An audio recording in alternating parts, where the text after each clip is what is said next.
Je vous présente aujourd'hui notre 390e journal de bord. Jean-Marie Le Pen, bonjour. Bonjour. Alors, votre maison a brûlé. Nous allons revenir sur cet incendie, si vous le voulez bien, sachant que des milliers de militants et sympathisants sont morts d'inquiétude à votre sujet et celui de votre épouse Janie.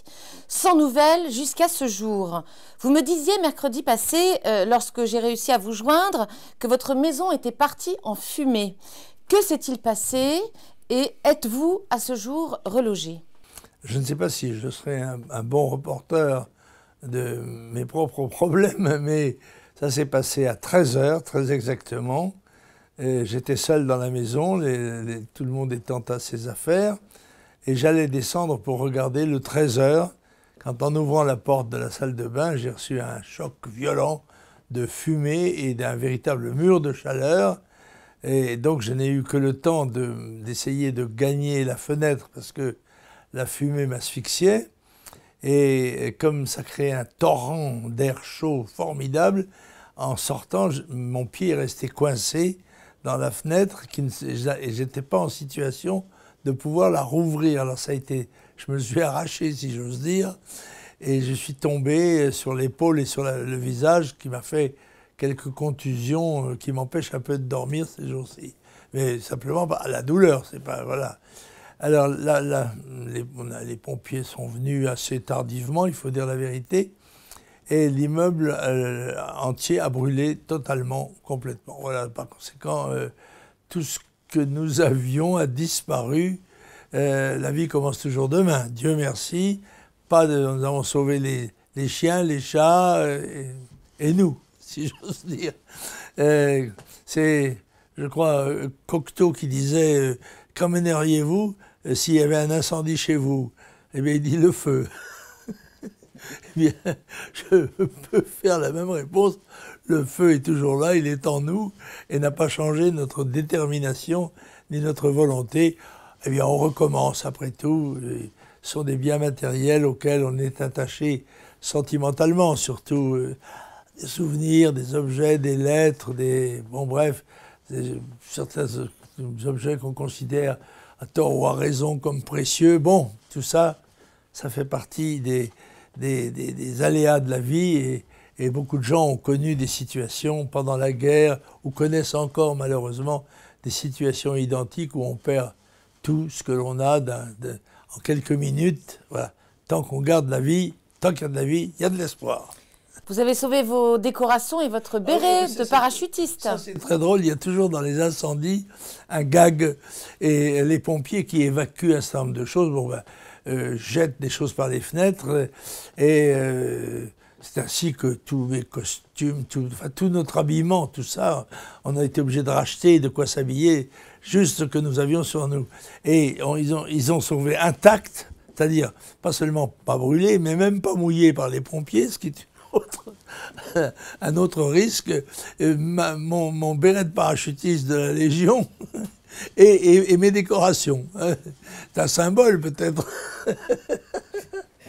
Ça fait plaisir. Ça n'a pas grande valeur marchande, mais un petit peu quand même spirituelle. Bien sûr, ça fait plaisir de vous voir prendre les choses avec le sourire. J'ai dit avec Janie, nous sommes comme Job sur le fumier. Seigneur, tu nous as tout donné. Seigneur, tu nous as tout repris. Que ton saint nom soit béni. Amen. Alors, Steve Briouat, maire Front National de la ville de Hénin-Beaumont, dans le Nord-Pas-de-Calais, élu maire de l'année. Claude Barthelone ainsi que Emmanuel Macron ont décliné la cérémonie. Pouvez-vous nous rappeler les argumentaires de M. Barthelone, justement, à ce propos? Écoutez, non, l'argument qu'il a donné, c'est mirobolant. C'est que M. Briouat était membre, on ne pouvait pas assister à cette cérémonie parce qu'il était membre d'un parti dont le président d'honneur avait naguère, ou plutôt jadis, parce qu'il y a plus de 25 ans, traité tout cela de détail. Alors tout cela, je ne sais pas ce que c'est, ce qui prouve en tous les cas que M. Barthelone est un menteur, mais je crois pouvoir dire de lui que c'est un faux cul, et que pour respecter quand même la parité, c'est une vraie vulve. Très imagé, merci. M. Barthelone, qui qui d'ailleurs n'a pas dû naître français, il doit être né tunisien, je crois, puisque c'était sous le protectorat, et quand même l'homme du parti de François Mitterrand, qui a été décoré de la Francis, qui était l'ami de Bousquet, etc. Toutes choses que je n'ai pas à me reprocher, ayant été un des plus jeunes résistants de France, mais ça c'est une autre histoire qu'on se racontera un jour. Bien, alors Ahmed, un jeune élève de CE2 âgé de 8 ans, comparaissait ce mercredi devant la police pour avoir déclaré à son instituteur que c'était très bien que les journalistes de Charlie aient été tués. Que pensez-vous de cette affaire? Écoutez, à mon avis, ça méritait une bonne fessée, et pas ce tralala qui attire encore l'attention sur l'action de propagande des djihadistes. Mais voilà, c'est des incidents dont on ne devrait même pas entendre parler. Bien, alors Roland Dumas, ancien président du Conseil constitutionnel, se dit convaincu d'avoir sauvé la République en ayant validé les comptes de campagne de Jacques Chirac ainsi que ceux de Édouard Balladur. Qu'en pensez-vous? Quelle est votre réaction? Écoutez, de la part d'un ministre, et pas des moindres, de la République, ministre des Affaires étrangères, et membre, président du Conseil constitutionnel, une telle déclaration a de quoi étonner. Parce que s'il y a quelqu'un qui doit se sentir contraint d'appliquer la loi, dura lex, sed lex.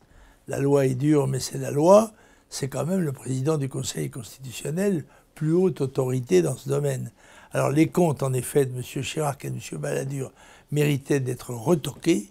Par conséquent, Jacques Chirac n'aurait pas dû être élu et il fallait procéder à une nouvelle élection. C'était cela la méthode républicaine et démocratique. Je regrette d'avoir à le faire à Dumas. Je ne fais pas la leçon, mais il le mérite tout de même un peu. Oui, c'eût été la véritable façon de sauver la République. De la respecter en tout cas. Alors, 9 soldats français de l'armée de l'air sont morts en Espagne cette semaine sur une base militaire de l'OTAN après qu'un de leurs avions de chasse de leur base se soit écrasé sur eux. Vous aviez un petit mot à adresser à leur famille? Mon Dieu, évidemment, je suis de tout cœur avec la famille de ces soldats qui sont morts en service commandé, donc morts pour la France tout de même, comme d'autres sur les théâtres d'opération. Et malheureusement, cela fait partie des risques de ces métiers et les gens qui courent ces risques doivent être respectés de ceux qui n'en courent pas. Alors, des élections législatives partielles se dérouleront ce dimanche dans le Doubs. Le Front National y sera représenté par Sophie Montel. Vous avez un mot d'ordre? Extrêmement intéressante élection, parce qu'elle intervient après 2 ou 3 semaines de mobilisation médiatique au service du pouvoir. Pendant des jours et des jours, on a vu à l'écran que M. Valls, M. Hollande, M.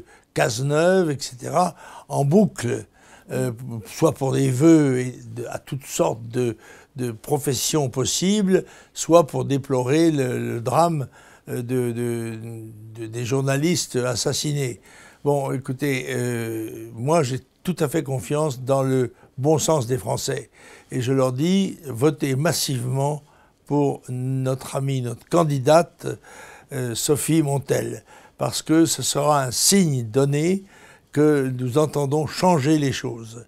Et si j'en juge d'après les sondages présidentiels qui donnent 31% à Marine Le Pen, devant 23 et 22 à ses concurrents Hollande et Sarkozy, j'ai toute raison de penser que l'élection sera bonne, à condition que nos militants, nos adhérents, nos sympathisants, que les citoyens et citoyennes français aient le courage de se mobiliser et d'aller voter. Et alors justement, vous parliez des sondages, un sondage IFOP daté de ce jeudi classait Marine Le Pen en tête des présidentielles avec entre 29 et 31%. Et puis un autre sondage CSA et RTL qui la classe à plus de 32%. Devant, bien entendu, Sarko, Juppé, Valls, qui eux stationnent à 23%. Et François Hollande, 21%. Vous vous fiez à ces sondages? Écoutez, je m'y fie, c'est un sondage, c'est la photographie d'un moment. C'est ce que pensent les Français, je crois, aujourd'hui. Peut-être penseront-ils de façon encore plus radicale et plus favorable à Marine Le Pen au fur et à mesure que les désastres s'accumulent sur la France. Oui, alors les élections en Grèce. Alexis Tsipras forme son gouvernement. Que pensez-vous du résultat de ces élections, du personnage, bref, de ce qui se passe en Grèce en ce moment? Écoutez, le peuple grec est si malheureux qu'il a trouvé dans Tsipras, dans son élection, l'occasion de manifester son rejet de la politique imposée par Bruxelles et par ce qu'on appelle la Troïka. Et ça s'est porté sur l'extrême gauche, ça serait porté sur un mouvement comme la droite, comme le Front National, s'il y en avait eu un de taille respectable. Et je dois dire que c'est parce qu'il y a le Front National que la même, comment dirais-je, la même répulsion ne se manifeste pas en faveur de M. Mélenchon, qui nous en avait pourtant porté le défi et qui s'est trouvé contredit tout à fait brillamment par le corps électoral. Mais M. Mélenchon essaye de rattraper quelques bribes du succès de M. Tsipras. Il se trompe d'abord. Tsipras, c'est aussi un rassemblement de plusieurs partis. Encore une fois, je crois que son succès est conjoncturel, que ça ne signifie pas le ralliement des Grecs au marxisme et au communisme dont ils ont connu les affres et les drames dans les années 50. Par conséquent, ils n'ont pas l'intention d'y retourner, à mon avis. Mais ça, nous verrons plus tard. Alors revenons, si vous le voulez bien, au fumant sujet principal de ce blog, votre incendie. On voulait savoir vos mémoires. En sont-elles rescapées ou bien est-ce que tout est à recommencer? Non, non. Rescapées parce qu'elles n'étaient pas là. Ah, ouf. Elles étaient à Montretout, par conséquent, de ce côté-là, au moins, bon, j'aurais pas tout à recommencer. Je ne sais pas si j'en aurais eu le courage, d'ailleurs, parce que quand même, c'est un travail qui nécessite beaucoup de concentration, beaucoup de temps. Le temps. Oui. Le temps est time is money. You know. Of course.